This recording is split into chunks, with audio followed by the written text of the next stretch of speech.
Magyarországon is létezik például stratégiai kerozintartalék, amihez hozzá se kellett nyúlni még. Ebből következően inkább egy ilyen elővigyázatosság lehet az, amikor elindul ezzel kapcsolatos hír, hogy akkor vigyázni kell, és akkor majd csökkenteni fogják esetleg a járatok számát, de valójában mennyiségi elapadás a kerozin ellátásban nincsen. Az is jogszabályi előírás és kötelezettség, és nagyon komoly biztosítói háttere is van ennek, hogy akiket kivittünk utasokat, azokat haza is kell hozni. A negatív hírekre sokkal jobban kap a közönség is, meg a média, meg minden, tehát ezzel lehet kattintást, meg példányszámot növelni, de valóságban nincsen kerozinhiány. Körbe telefonáltam a barátaimat, pilótákat mind a két nagy fapados légitársaságnál, akik azt mondták, hogy nem is hallottak ilyesmiről.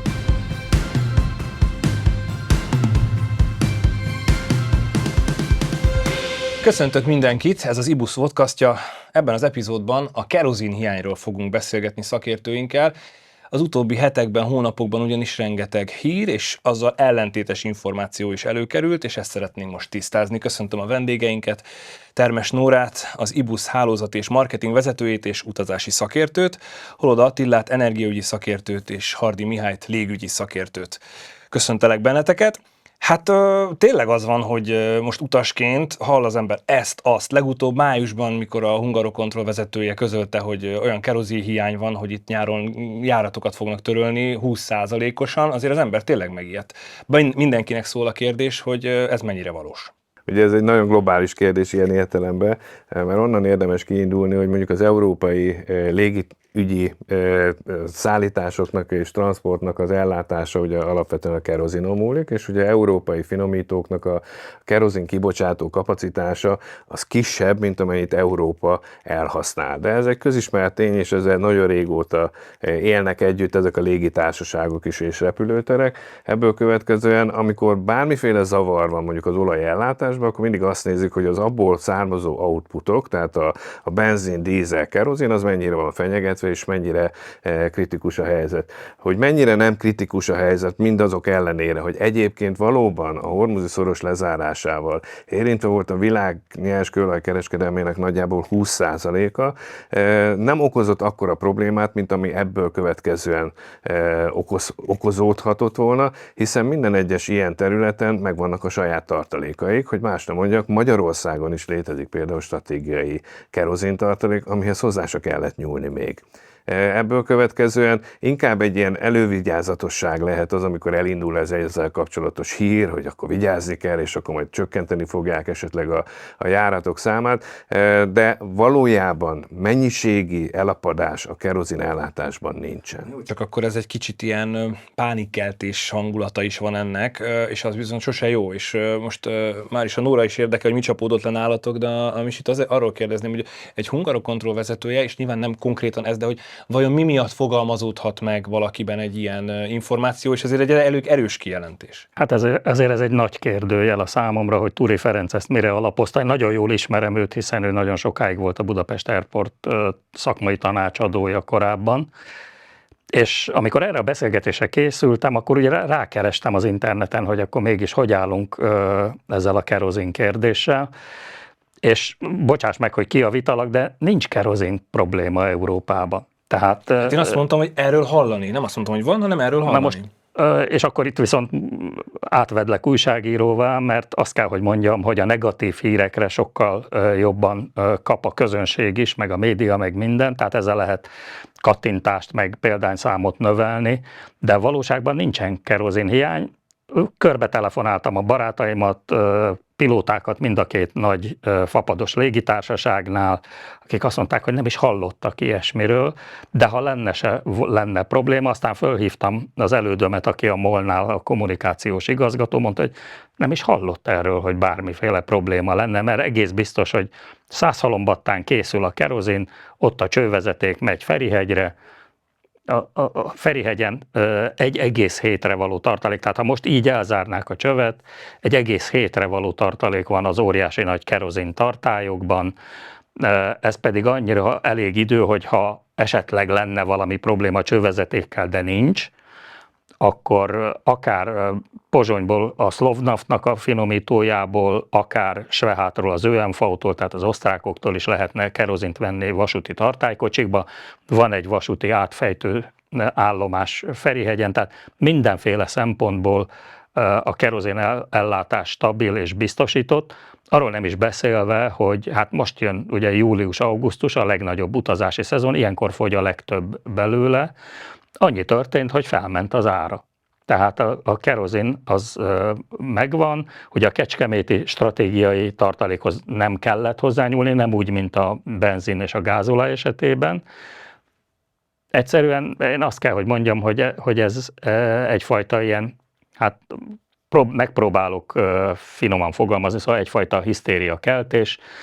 Én szerintem abszolút jól működik a dolog. Nem volt olyan európai repülőtér, próbáltam mindenhol keresni, hogy bárhol írtak volna arról, hogy nincs kerozin.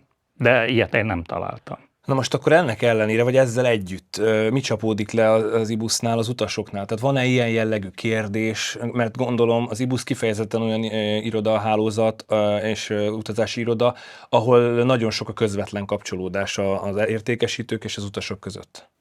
Igen, hát volt bizony probléma, és nagyon nehéz hónapok mögött állunk.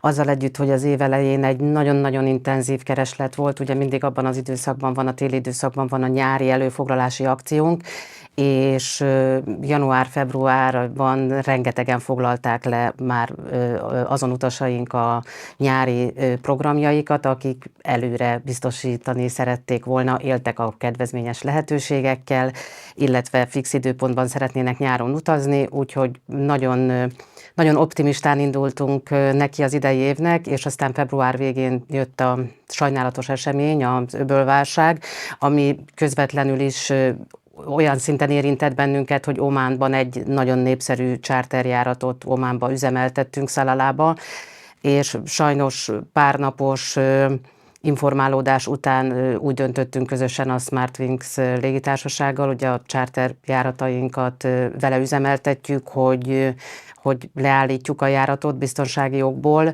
Nagyon fájó döntés volt ez, hiszen április közepéig teljesen teltházas járataink voltak heti rotációban. És ezzel együtt a nyári charterjáratokra való foglalás is nagyon-nagyon mérséklődött, nagyon visszafogott lett, és rengeteg utas kérdezte tőlünk, mind telefonon, mind e-mailen, illetve személyesen az irodáinkban, és a médiából értesültek erről. Úgyhogy mi természetesen felvettük a kapcsolatot, hát napi kapcsolatban vagyunk a légitársaságokkal, akikkel dolgozunk, a SmartWings, illetve a Wizzerrel. Ők folyamatosan nyugtattak minket, hogy higgyük el, ez egy sokkal összetettebb folyamat, mint sem, hogy egy repülő megérkezzen valahova, és ott ne legyen kerozin. Nem beszélve arról, hogy ezek a nyári charterek, például olyan rövid távú járatok, tehát 2-2,5 órán belüliek, hogy még oda-vissza is elegendő, ha Budapesten megtankolnak. Ennek ellenére hónapokon át ezt hallottuk az utasainktól, hogy nem mernek foglalni, sőt sokan vissza is mondták az utazásukat, mert hogy ezt olvassák a médiában. Úgyhogy mi nagyon sokat tettünk, vagy dolgoztunk azért, hogy az utasainkat megnyugtassuk, szakértők bevonásával, illetve a légitársaság, illetve a repterek nyilatkozatával.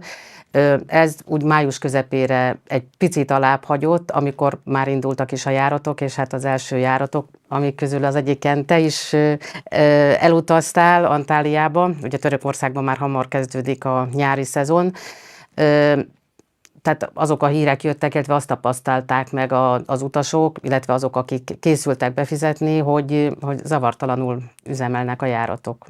És hát most, hogy említed ezt az utazást, én ugye ott beszélgettem a gépen útközben utasokkal, és ott volt egy olyan család, ahol ez ugyanúgy probléma volt, és azt mondta, hogy az első ilyen hírt, mikor olvasta, negatív hír, ugye, ahogy is mondta, meg is akadt rajta a szeme, és fölhívta az IBUS-t, és ott már volt naprakész infója az ő üzletkötőjének, hogy mi a teendő. Szóval erre van visszacsatolás.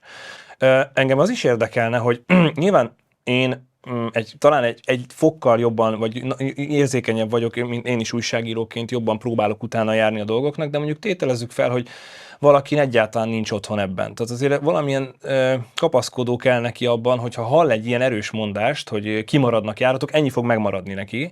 Ahhoz az alsóbb részeket nem olvass el, hol mondjuk te vagy te megszólaltok, mert a médium kellőképpen korrekt és megszólít olyan szakértőt is, aki más véleményen van. De hogy mit lehet tenni azért, hogy az emberekben az ilyenfajta pánik ne alakuljon ki? Hát, ha tehetek egy megjegyzést ezzel kapcsolatban, ha én most terveznék ilyen nyári görögországi, vagy törökországi, vagy olaszországi, esetleg spanyol tengerparti nyaralást, akkor én most foglalnék, mert az utazási irodák és a légitársaságok most óriási kedvezményeket adnak pont emiatt, és biztos vagyok benne, ugyan nem szeretik az utazási irodások a last minute, tehát az utolsó pillanati akciókat, de nincs drágább, mint egy üres repülőgép, tehát amelyiken nincsen elég utas, vagy egy üresebb szálloda, tehát egész biztos, hogy most foglalnék, már csak azért is, mert azért ha a nemzetközi politikát nézzük, úgy fest, hogy azért a hormuzi szoros átjárhatósága talán egy kicsit rendeződni látszik.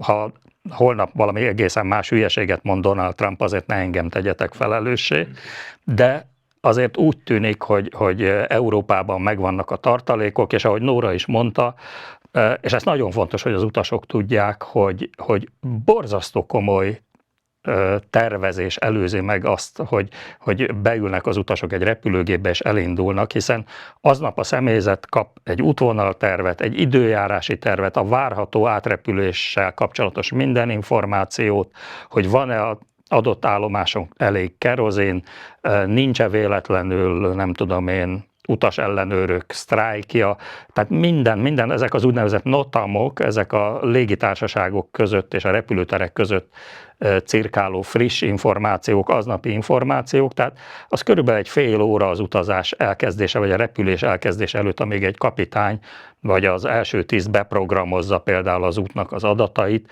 Na most a görög meg a török útvonalra simán lehet vinni itthonról is kerozint, hiszen egy-egy ilyen gépnek körülbelül 6,5 órára, tehát azok, amelyek most chartereket teljesítenek, akár a Boeing 737-esre, vagy az Airbus 320-as gépcsaládra gondolok, ezek 20-25-27 tonna kerozint is tudnak magukkal vinni. Na most, amikor már repülnek, akkor csövenként 1 tonna a fogyasztás, tehát óránként 2 tonnás fogyasztása simán, mondjuk egy Budapest-Antályát, egy Budapest-Katániát, vagy akár egy Budapest-Barcelonát is meg tudnak repülni, anélkül, hogy igen, anélkül, hogy ott tankolni kéne, de mondom, nincs olyan európai repülőtér, és megkérdeztem a Wizz Air kommunikációs emberét, Wizz Air-es és Ryanair-es kapitányokat, akik nap mint nap repülnek, a MOL, senki nem tud erről.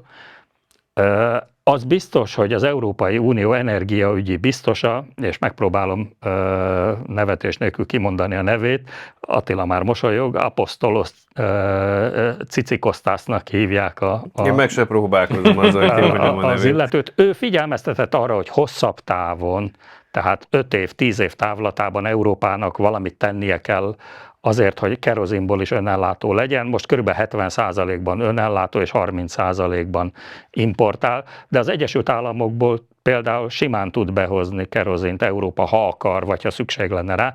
1200 olajfinomító van az Egyesült Államokban, hát csak van közte valaki, aki esetleg le tud főzni egy kis kerozint, és demizsomba mondjuk átjuttatja Európába, szóval.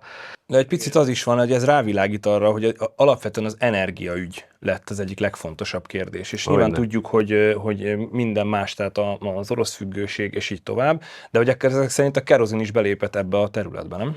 Eddig is benne volt, csak ugye nem figyeltünk rá. Amikor jön egy utazási időszak, akkor jobban figyelnek rá, akik utazással foglalkoznak, és ugye az alapgondot, vagy az alap kiváltó okot, azt azért Misi elárult a menet közben, még az első részben, amikor hozzászóltál, azt mondtad, hogy az ára megemelkedik. Ez egész egyszerűen, amikor egy ilyen változás van, és bármiféle fenyegetettség van, mondjuk nyersolaj ellátásban, igaz, hogy Európát, az európai európai finomítókat, nem igazán érinti el a hormuzi szoros, de pontosan tudja mindenki, hogy az egyfajta bizonytalanságot tesz be az üzletbe, és az üzlet meg arról híres, hogy szereti ezeket a pánikokat gerjeszteni. Miért? Mert a tőzsdei ár alakulása nagyjából 16-20%-ban spekuláció, és ennek a spekulációnak, ha én spekulálással foglalkoznék, akkor azt mondanám, hogy legelőször az utasokat kell megijeszteni, hiszen ők azonnal reagálnak erre a kérdésre, és azt mondják, hogy úristen, mi lesz velünk, hogyha elmegyünk valahova, és nem tudunk visszajönni.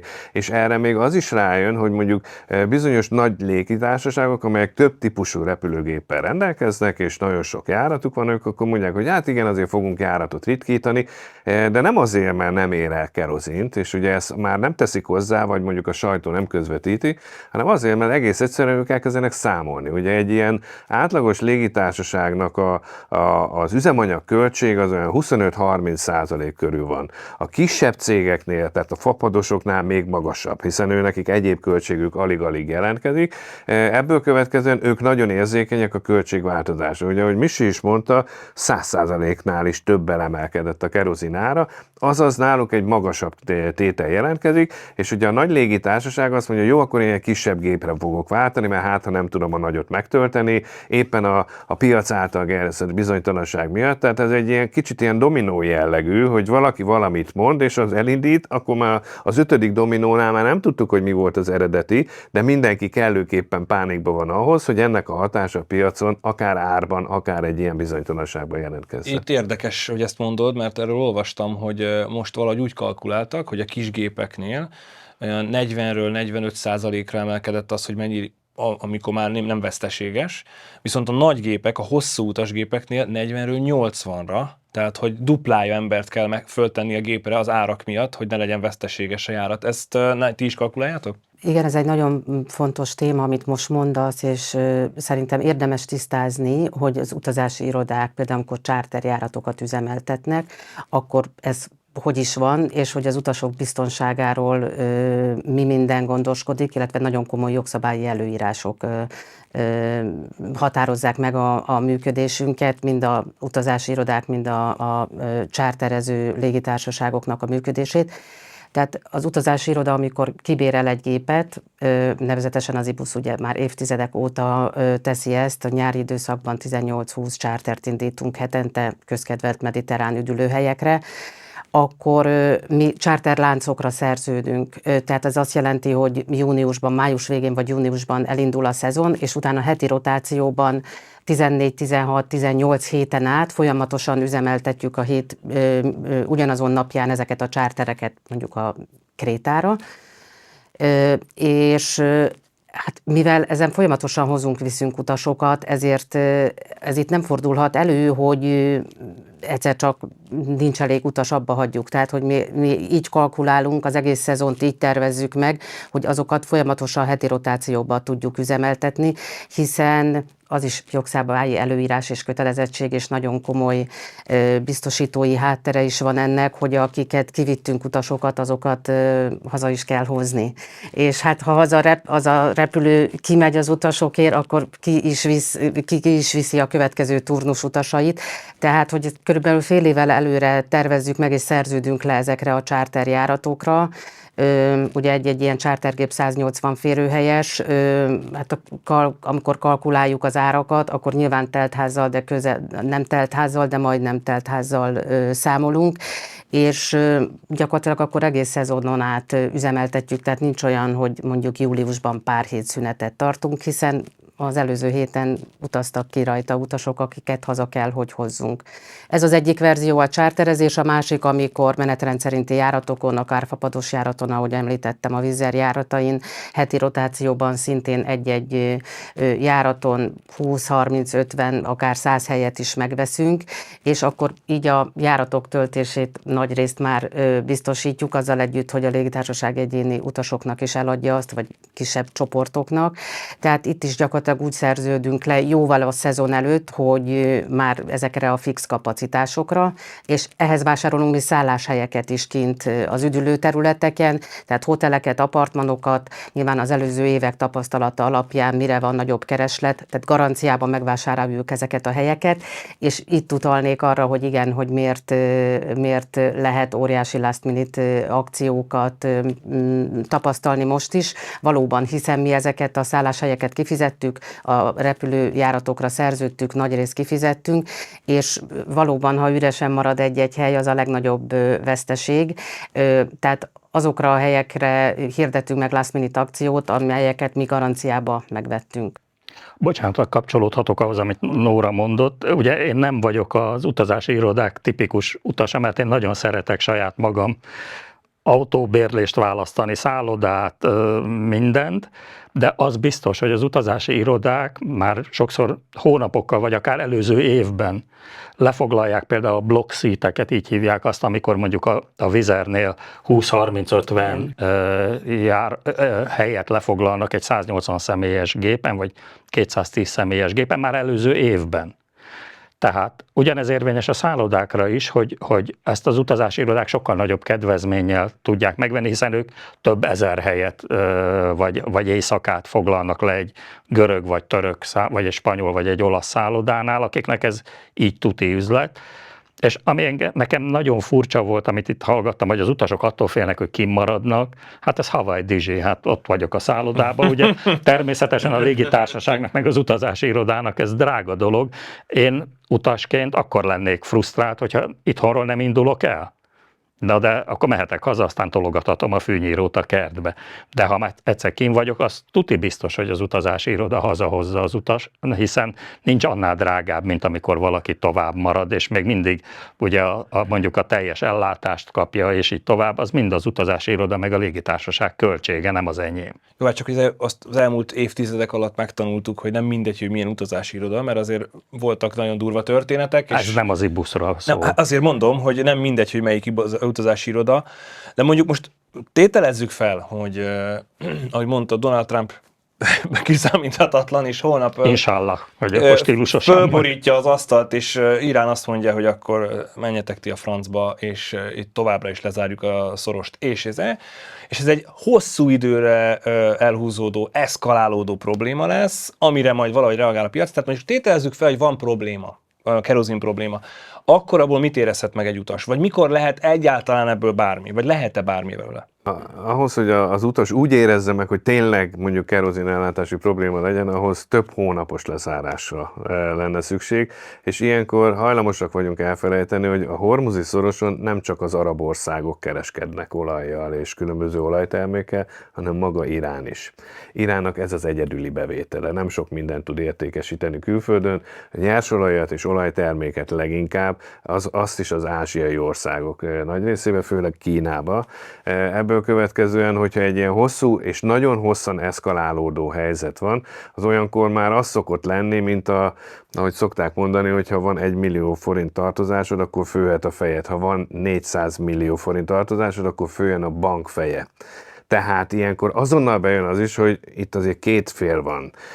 Az egyik ugye a kvázi a világ, amelyik függhet attól, hogy most megérkezik ez a 20%-nyi nyersolaj és a olajtermékek, meg mondjuk a földgáz esetében. A másik pedig Irán, amelyiknek ugyanúgy érdeke, hogy ez a szoros azért működjön. Tehát persze megy ez az adok-kapok húzódozás, de az, hogy most el tudott jutni valamilyen megállapodási szintre az amerikai elnök, még hogyha naponta kiszámíthatatlanul nyilatkozik is meg, az többek között annak is volt köszönhető, hogy a másik oldal épp úgy akar megegyezni ezzel a dologgal kapcsolatosan. Tehát én azt gondolom, hogy nem fenyegeti jelenleg a világot annak ellenére, hogy valóban az utazási területeknél, főleg Európa esetében a kerozin saját termelési kapacitásunk kisebb, mint amennyit felhasznál Európa. Ugye naponta olyan 1,6 millió hordónyi kerozint használ fel Európa, és 1,1-et tud megtermelni, tehát körülbelül az a 30% hiányzik, amiről Misi is beszélt.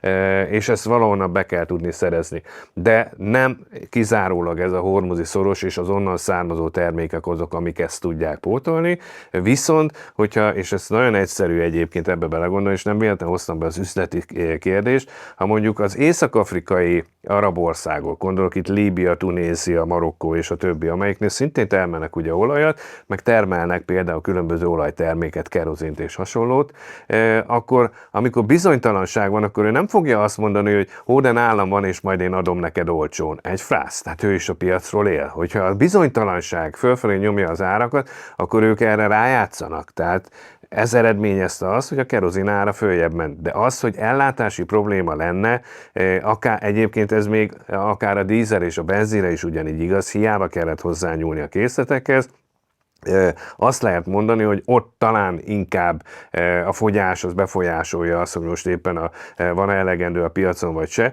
De hogyha az ember megnézi a statisztikai alapon, hogy hol tartottunk mondjuk ebben a hormuzi szoros időszakban a nyersolajkészletekkel, a benzin, dízel és a kerozin készletekkel, érdekes módon pont a kerozin készletek voltak azok, amelyek nemhogy a minimum szinten lettek volna, hanem bőven volt még benne tartalék. Említik Attila is, meg Misi is ugye, hogy az árak emelkedése. Itt egy bizonyos akció is van erre az IBUS-nál. Itt ebből mit fognak érzékelni vajon az utasok? Hát ahogy a charterjáratokat, illetve a nyári programozást már fél évvel előre megkezdjük, úgy az árakat is akkor kalkuláljuk, és itt is jogszabályi előírások köteleznek bennünket, hogy mi alapján lehet módosítani az árat a már befizetett utasoknak, és itt felmerül a lehetősége egy úgynevezett kerozinpótdíj bevezetésének, amivel mi élhetünk, ez szintén törvény szabályozza, és ez meg is történt, tehát mi kerozinpótdíjat fizetünk a légitársaság felé, mert ahogy Misi is említette, valóban lényegesen drágább a kerozin, viszont közben nagyon kedvezően alakult a forint-euró árfolyam, és ez a mozgástér teszi nekünk lehetővé, hogy egyrészt az utasainkra nem hárítottuk át a kerozin pótdíjat, és efelől már döntött társaságunk, hogy egész szezonban felvállaljuk ennek a rizikóját, és nem fogjuk az utasainkra terhelni a kerozinpótdíjat, még ha mi fizetünk is. És mivel amiről szintén beszéltünk már, hogy most valóban bizonyos desztinációkra, bizonyos időpontokra sok üres helyünk maradt, ezért most az árfolyamtól, illetve kerozinpótdíjtól függetlenül most ezeket az előre lekötött garanciális helyeinket mi tényleg lényeges kedvezménnyel adjuk. Hozzáteszem, hogy a rendelkezésre álló kapacitás erejéig. Tehát azt azért senki ne gondolja, hogy a csúcs szezonban, amely egyébként július második felétől augusztus 20-áig tart, hogy akkor mindenhova, bárhova egy-két napon belül azonnal nagyon jelentős kedvezménnyel tud utazni, de vannak olyan dátumok, vannak olyan úti célok, szálláshelyek, ahol valóban rendelkezünk még helyekkel, és akkor itt tudunk egy nagyobb kedvezményt adni az utasainknak. Bocsánat, még annyit hozzátennék, hogy ugye ez az egész hormuzi szoros körüli cirkusz, hát ez egy háború, azért beszéljünk. Igen, egy háború magyarul. kapcsán kialakult cirkusz sajnos. Ez elsősorban azért az öbölmenti légitársaságokat érinti, tehát azokat, akikkel Nóráiknak, illetve az IBUS-nak van kapcsolata, viszonylag kevésé. Tehát Omán az egy érdekes és új úti cél volt az IBUS kínálatában, de ez elsősorban az Emirates és a Qatar Airways-t érinti. Ezek azok a légitársaságok, amelyekkel ugye vagy például nagyon jó átszállások voltak Afrikába, vagy Ázsia felé, Szingapurba, Kínába, bár Kína felől lehet most azért jönni Budapestre direkt járatokkal is, és nem is kevéssel, de részint az ukrajnai háború, részint az öbölmenti, tehát az iráni-amerikai konfliktus miatt szerencsétlen légitársaságok, és ez most mindenkire vonatkozik, őrült nehéz helyzetben vannak, mert ugye a Flight Radaron nagyon jól lehet látni, egyébként mindenkinek ajánlom, aki repülni készül, a flightradar24.com weboldalt, ott meg lehet nézni, hogy hát milyen sűrűn kénytelenek ilyen kerülő útvonalakat, meg egy-két órás kitérőket tenni a légitársaságok, ezért aztán a hosszú távú járatoknál ez a 80% kerozindíj, ez teljesen reális, mert ott hosszabb távon ott csak az befolyásolja tulajdonképpen a repüléseket, és ugye azt kevesen tudjuk, hogy a Föld görbülete miatt nagyon sokszor ugye Ukrajna meg Oroszország területén keresztül. Észak felé, és aztán le, igen. A legrövidebb út Tokióba egyébként Helsinkin keresztül vezet, csak ott van alatta egy északi sark, és úgy szoktak nagyon sokan repülni. De ez elvisz már az eredeti beszélgetésünktől, de tény, hogy a légitársaságoknak is borzasztó nehézséget okozott ez, hogy megtervezzék azt az útvonalat, ami még biztonságos, ahol az utasokat biztosan elvihetik. Semmi más nem hiányzik a légitársaságnak, mint hogy bármelyik gépükkel valami baj legyen, tehát ők ezt kínosan ügyelnek arra, hogy ezt minden szempontból elkerüljék, és azt kell, hogy mondjam, megkövezhetnek a buszos utaztatók, hogy lényegesen biztonságosabb repülőgéppel menni bárhová, mint akár vonattal, akár autóval, akár távolsági busszal. Sokkal nagyobb, sokkal több beépített garancia, biztonsági garancia van a repülős utazásban, mint bármi másban a Földön. Hagyj egészítsem még ki ezt Jó, a kiegészítetek gondolatmenetet. egymást egymás után, úgyhogy csak nyugodtan. Nem beszéltünk össze. Nem Csak beszéltünk nyugodtan. össze, hogy mediterrán csártereken túl, meg az ománi csárteren túl, amivel egyébként tervezünk, mi nagyon bízunk benne, hogy ősszel újra tudjuk indítani, természetesen akkor, hogyha normalizálódik a helyzet. Egyébként nagyon sok utas, főleg akik lemaradtak, azok már jelentkeztek, meghirdettük ezt az utazásokat egyébként az őszi időszaktól. Tehát a csártereken túl azért mi tengeren túlra, távolabbi tájakra is szervezünk mind csoportos utat. Így az ázsiai térség például nagyon, nagyon népszerű most, úgyhogy oda több csoportos utunk van is folyamatban, illetve a nyár és ősz folyamán tervezzük ezeket, illetve egyéni utazóknak is segítünk a foglalásban, és itt megint csak azt mondom, hogy miért érdemes utazási irodával, az ibusszal utazni, mert azért naprakész információi vannak a kollégáimnak, mi folyamatosan kapjuk a légitársaságoktól az értesítést, és egyébként, amikor ez a nehéz helyzet bekövetkezett az öböl kapcsán, akkor nagyon-nagyon sok hálás utasunk volt, akiknek pillanatok alatt átfoglalták a szakértő kollégáim a repülőjegyeket, illetve hoztunk haza utasokat a világ távoli tájairól, főleg az ázsiai térségből, ami tényleg jó néhány héten keresztül azért ez nehézséget jelentett. A járatok telítettsége miatt, mert azok a járatok, amik ha kerülő útvonalon vagy más útvonalon jöttek, azok viszont nagyon, nagyon telítettek voltak. Úgyhogy minket is érintett, ez természetesen pont abban az időszakban Dubajban is több csoportunk volt, de hát ezért vannak a szakértő kollégák, ilyenkor nem az utasoknak kell önállóan foglalgatni vagy keresni a lehetőséget, hanem ők amennyire tudják, élvezik az utazást, részt vesznek a programokon, részt is tudtak venni egyébként a programokon, mindösszesen egy program maradt el a dubai utasainknak, és közben a kollégáim meg azon dolgoztak, hogy a lehető leghamarabb haza tudják őket hozni. Csak egy mondat ide, hogy te konkrétan azon az estén jöttél haza távol-keletről, amikor kitört a háború, pont telefonon beszéltünk, mikor leszálltál, szóval, hogy ezt testközelből érezted, hogy te voltál az egyetlen, aki átjutott ezeken a légifolyosó miatti problémákon.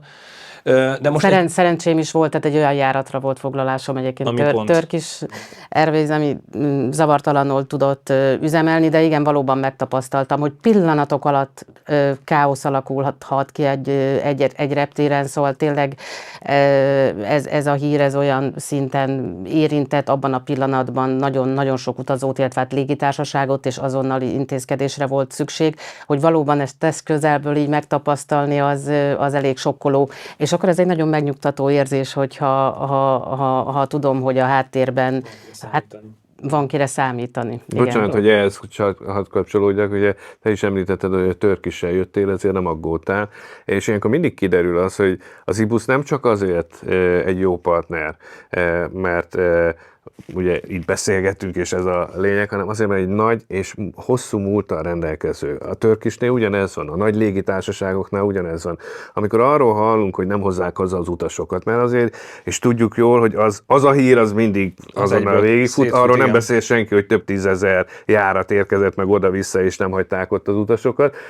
Ezért én ilyenkor mindig azt szoktam mondani, hogy érdemes a nagyobb nagyobb társaságokat választani. Valaki egyénileg utazik, nagyobb légitársaság. Nagyobb légitársaság például egy Turkish, egy Lufthansa, akiknek mindenütt széles kiterjedt kapcsolatrendszere van. Hogyha például a légifolyosón cserélni kell, vagy másfelé kell menni, a Turkish, amelyik a világ legtöbb járatát üzemelteti, legtöbb irányba, az meg fogja oldani. Pontosan biztos lehetek benne, hogy őnála nem lesz kerozinhiány, hiszen mindenfelé kapcsolata van, még az irániakkal is. Hát Ankarából naponta 5 járat megy Perzsiába. Tehát azt lehet tudni, hogy amikor az ember a légitársaságok és az utazási irodák között választ, akkor egy picit is bizonytalan helyzetben inkább a hagyományhoz és a nagysághoz forduljon hozzá, mert ott nem fordulhat elő az, hogy ott hagyják az utast. Most ugye az egész beszélgetés a kerozin nem létező problémájáról szól, de közben meg azért egy picit ellépve ettől a problematikától, ami mondom még egyszer nem probléma, kicsit kitágítva azért az elmúlt, mondjuk 5, inkább legyen az inkább 10 évben, azért több olyan konfliktus volt, az ukrán háború, a közel-kelet, izraeli válság, és így tovább, ami miatt azért itt rengetegszer kellett újra gondolni, áttervezni, tüzet oltani idézőjelben, és így tovább. Szóval azért viharvert időszak ez, nem? Igen, nagyon. Csomó olyan dolog történik, amire nem is lehet előre felkészülni. A turizmus az egy nagyon-nagyon érzékeny iparág, mindenre azonnal reagál, és általában negatívan. Tehát akár politika, akár gazdaság, akár időjárási körülmények azonnal reagálnak az utasok is, és nekünk ezt kellett megtanulni, és hát elődeinktől, illetve tényleg, hogy az IBUS-nak azért nagyon komoly múltja van, és szakértők dolgoznak a cégben, pont ezt a rugalmasságot kellett megtanulnunk, hát most már hosszú-hosszú évek óta, és pont ebbe rejlik a finomsága ennek a munkának, mert békeidőben, amikor minden rendben van, és minden, igen, akkor nagyon egyszerű, és hát tény is való, hogy akkor sokan egyénileg is el tudják intézni az utazásukat, és nincs annyira szükség utazási irodára, kivéve ha valaki igen, akár nyelvproblémával küzd, akár a kényelem a legfontosabb, nem szeretne ezzel foglalkozni, vagy nem érzi kihívásnak, hogy ő foglalgassa magának a repülőjegyet, meg keresgesse a szállást. Nagyon-nagyon gyorsan és rugalmasan kell tudnunk azonnal változtatni, akár a úti céljaikon, akár a szálláshelyeken, szóval bármin, amint valami történik, és hát ehhez kell egy tapasztalat, illetve egy nagyon kiterjedt kapcsolatrendszer. Tehát, hogy a világon mindenhol vannak partnereink, akikkel egy jó együttműködés alakult ki, illetve hát az IBUS-nak van egy olyan pénzügyi háttere, hogy egy olyan biztonságos hátteret nyújt ez, ami lehetővé teszi, hogy azonnal reagáljunk a változásokra. Sokkal nehezebb helyzetben vannak persze azok az irodák, akik egyébként remek utakat szerveznek, akik specializálták magukat egy-egy országra, vagy egy-egy típusú utazásra. Az IBUS-ban ez a sokszínűség, ami sokszor nehézséget is jelent a kollégáknak, de az utasok számára pedig egy nagyon nagy biztonságot ad. Hadd kapcsolódjak már én is ehhez, mert amit a Nóra is mondott, meg amit a Misi is mondott, meg ahogy te fölvezetted, válságról válságra megyünk mostanában. Tehát tulajdonképpen visszamehetnénk a 70-es évekig, amikor az első nagy olajválság volt, de én nem is mennék annyira vissza.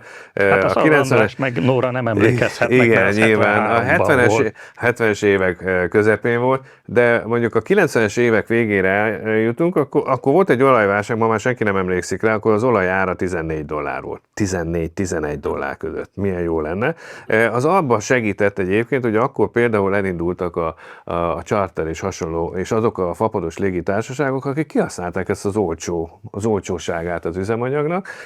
Majd utána jött a 2008-as nagyválság, a világválság, ami ugye megint úgy leállította az egész világ működését, akkor megborzongtunk, bizonyos tapasztalatokat szereztünk, akkor jött utána a Covid, hogy a Covidot már lassan elfelejtjük szinte, de azért az egy nagyon komoly leállást jelentett, ami egyébként odavert keményen az energiaiparnak is. Hiszen de ott aztán tényleg megállt a légiközlekedés is. Megállt a légiközlekedés, ebből következően megállt az energiatermeléssel foglalkozóknak, az energiatermeléshez való affinitáson. Azt mondták, hogy ilyenbe én nem teszek be pénzt, csak mondok egy példát, hogy akkor volt az, hogy a tengeren túlon negatív olajár alakult ki, nem tudták már hova rakni az olajat, csak vigyétek, inkább fizetek érte. A másik pedig a földgáz ára, ugye, ami nálunk itt lényege szokott lenni, 3,98 € volt 2020 márciusában a TTF-en. Utána meg 2022-ben ugye az ukránok megtámadása után, az oroszok ukránok megtámadása után augusztusban 347 € volt. 300. És olyan válságokat értünk meg, aminél ugyan a Nóra említette, hogy a rugalmasság mennyire fontos. Én nem is, a rugalmasság inkább eszköz. Ami előnye van az igazán nagy túlélőknek, az alkalmazkodó képesség. Az alkalmazkodó képességhez pedig olyan tapasztalat kell, ami azt jelenti, hogy én már sok mindent megértem, és tudom, hogy az így megért ilyen és ilyen feladatoknál milyen lépéseket fogok tenni. Tehát gyakorlatilag azt tud előhozni a fejéből, az a cég tud a saját vállalati kultúrájából megoldásokat előhozni, akinek sok válságot kellett túlélni. Azaz, gyorsan hozzáteszem, nem szeretjük ugyan, de a válság a legjobb tanítómester ahhoz, hogy megtanuljunk gyorsan alkalmazkodni. Hát egyébként most nagyon elrugaszkodva ettől, tehát az emberi faj is a legalkalmazkodóbb, Abszolút. és ugye ennek köszönheti, maga az kisemlősök ennek köszönhetik, hogy aztán nagy emlősök lettek. Miközben a dinoszauruszok kihaltak. Igen, pont ez, mert ők nem óriásiak voltak, lehet, sem mekkora tudtak. eszük volt a miénkhez képest. Pedig volt olyan dinoszaurusz, Tisztelt a aminek kivételnek. 2 is volt. Hogy azért gondolom én, és most itt nem konkrét számokra vagyok kíváncsi, de azért itt voltak nagy fönt és lentek, nem? Tehát ebben az üzletileg azért ebben voltak kihívások az IBUS-nak. Gondolom, hogy itt volt olyan pont, amikor azt mondtátok, hogy hát ha ez marad, akkor köszönjük szépen, ez így nem lesz tovább. Hát a Covid-nál éreztük ezt, de aztán nagyon gyorsan megráztuk magunkat. Hát az utaztatás akkor hónapokra leállt. Viszont hát a többlábon állás, az IBUS valutaváltással is foglalkozik. Hát akkor az abban az időben tényleg a párna cihából is került a lakosság részéről az a néhány 100 euró vagy dollár, ami megtakarításuk volt, illetve hazajöttek a külföldön élő magyarok, és azok is pénzváltás miatt fordultak hozzánk, ezért tudtuk nyitva tartani az irodahálózatunkat, illetve teherforgalomhoz kapcsolódó szolgáltatásaink is voltak, és a határirodák mentén üzemelő irodák azok gőzerővel dolgoztak akkor is, és szentül hittük, hogy el fog indulni, valamilyen módon lesz rá lehetőségünk, hogy a 2020-ban is például utaztassunk, és mindösszesen 2 hónap volt, július 1 és augusztus 31 között, amikor utaztathattunk, és gyakorlatilag készen álltunk, és akkor azon a nyáron 7 chartert el tudtunk indítani, a tervezett 21 néhány helyet, tehát akkor is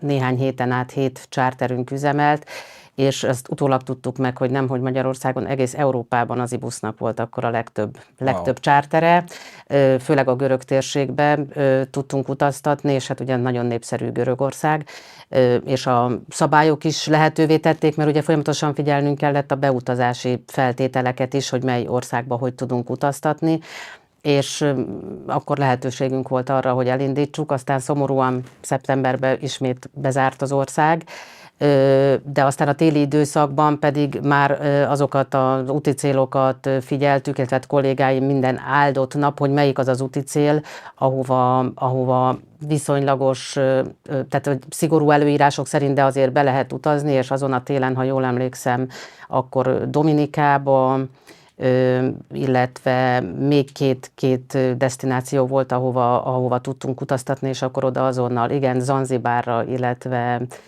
illetve Kenyába lehetett beutazni még, úgyhogy oda szerveztünk csoportokat, és nagyon sokan éltek is ezzel a lehetőséggel, hogy hát azok közül, akik megengedhették maguknak ezt a távolabbi úti célra történő nyaralást, hogy elmenjenek, és azért mégiscsak kiszakadjanak ebből a bezártságból.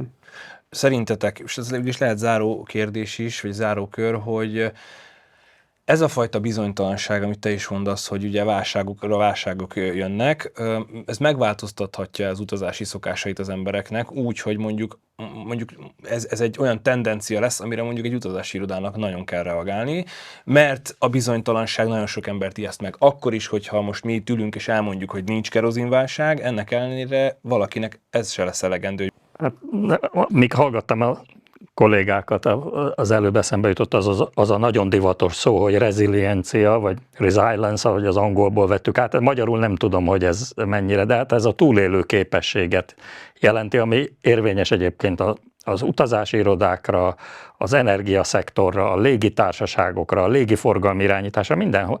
Tehát itt tulajdonképpen olyan tudásokat szereztek ezek a cégek, hogy aki ezt komolyan vette, az túl fog élni. Most azt gondolom, hogy különösen ezen az euró árfolyamon, hát azért aki most ezt a beszélgetést hallgatja, emlékezzen vissza rá, hogy fél évvel ezelőtt 400 forint körül járt az euró, most 355.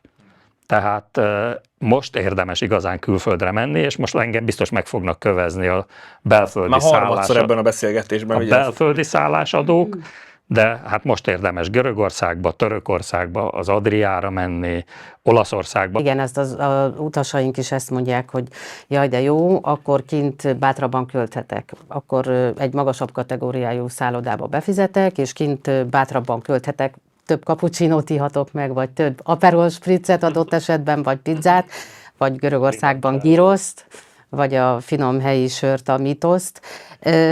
Igen, tehát a Covid volt egy ilyen nagy vízválasztó szerintem a magyar emberek gondolkodásában is, illetve, hogy utána pedig jött sajnos a háború a szomszédunkban, ami szintén ugye sokkolta az embereket, de kiváltott egy olyan érzést, hogy egyszer élni kell, és most már gyakorlatilag az utazás az létszükségletté vált. Tehát ugye az emberek rájöttek, hogy nem kuporgatjuk annyira a pénzt, hanem magunkra költjük, és élményre váltjuk, és hát erre az utazás az egészen kiváló, úgyhogy nagyon sokaknak a szemlélete ekkor változott meg, hogy utazni kell. A magyarok ugye mindig is szerettek, és az évi egy rendes tengerparti nyaralás az egy receptre felírt kötelező dolog, illetve hogy lássuk a világot, lássuk Európát, illetve távolabbi tájakat, aki megteheti, vagy aki csak néhány napra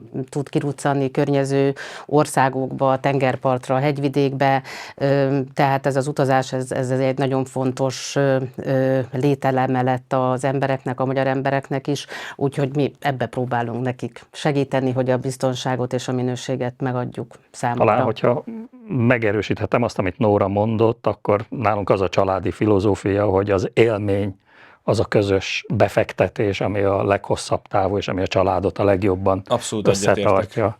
Tehát érdemes élményekben, nem tárgyakba, vackokba fektetni, hanem közös élményekbe, és az utazás az mindig garantálja ezt. Na, vagy most olajba.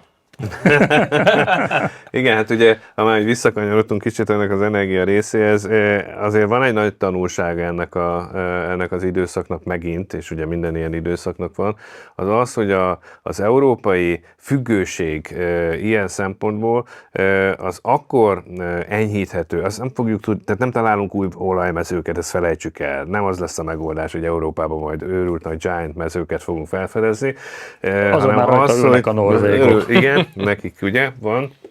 Érdekes módon egyébként kerozin ellátásban az észak-európai rész a sokkal függőbb, mint az összes többi terület, de az mindenképpen fontos ebből a szempontból, hogy akkor elgondolkozzunk, hogy hasonló helyzetben hogy tudunk ezen túllépni, és ilyenkor mindig bejön az, hogy diversifikált útvonal, diversifikált forrás. Tehát még akkor is, hogyha ugye az egyszerű ember hajlamos abba gondolkozni, hogy én majd ott veszek, ahol a legolcsóbb. Ugye állandóan ezt kaptam én is mindig. Azért veszünk az oroszoktól, mert ők a legolcsóbb. Egyrészt nem a legolcsóbb, mert ugye követi az árat, de még hogyha ezt feltételezem, hogy a legolcsóbb, nem csak azért veszünk másoktól különböző terméket, többek között kerozin, mert ott a legolcsóbb, hanem azért, hogy diversifikáltan bármilyen szituációra tudjak reagálni. A másik, a stratégiai készleteknek esetleg ugye úgy szokták meghatározni, hogy nemzetközi energiaügynökséghez tartozó országok, azok 90 napos készlettel rendelkeznek. Ugye ez egyébként indult kisebbről, és aztán szépen elérték a 90 napot. Elképzelhető, hogy ennek az lesz a végkifejlete, hogy akkor nem 90 nap lesz, hanem mondjuk 110 vagy 120 nap, és az azt jelenti, hogy ha bármiféle zavar van, akkor legalább ezt a részét, még hogyha sose tudjuk kizárni, hogy ki lesz az amerikai elnök, és az mikor éppen mit mond, és annak megfelelően hogyan változik naponta a dolog, és meddig húzódik el egy konfliktus, de azért mondjuk 120 nap az kellő biztosítékot jelenthet, ugye az már 4 hónap alatt vagy így, vagy úgy, de meg fog oldódni egy ilyen helyzet. Én azt gondolom, hogy aki most végignézte ezt a beszélgetést, az meg kellett, hogy nyugodjon, de ha mégsem, akkor én javaslom, hogy az IBUS honlapján folyamatosan informálódjon, vagy keresse meg azt az értékesítőt, akivel az utazást lekötötte, vagy az IBUS bármelyik irodájába bemegy, tanácsot és információt fog kapni. Én köszönöm a figyelmet, nektek pedig köszönöm szépen a beszélgetést.